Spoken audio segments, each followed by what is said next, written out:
Hey everybody, this is a quick video in case you have SoundPeats H2 Bluetooth wireless earbuds and you need to do a hard reset on them. Now you might want to do this hard reset for a variety of reasons. If they will not connect to your device, they won't connect to Bluetooth, they won't connect to Wi-Fi, if you're having only sound coming out of the left ear or the right ear, or just other troubleshooting issues, a hard reset can fix a lot of them and it's quite easy to do.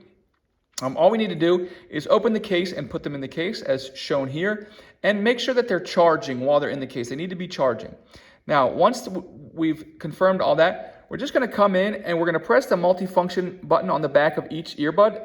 At the same time, simultaneously press and hold it for 10 seconds. And after 10 seconds, the lights on both of the earbuds will flash alternately white, red, twice. Once that happens, the reset is happening. Wait a couple more seconds, and then you can take the earbuds out and set them back up on whatever device you'd like.